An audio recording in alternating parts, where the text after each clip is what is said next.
Hello everyone, today we are going to make a protein power shake, totally vegetarian.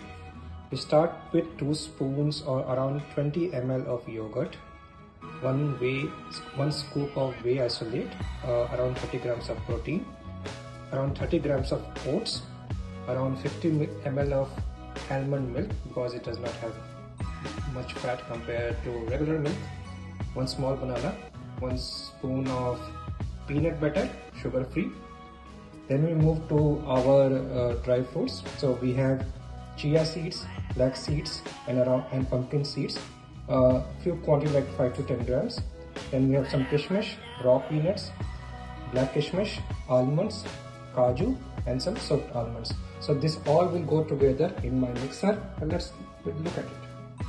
So our shake is ready. Bon appetit.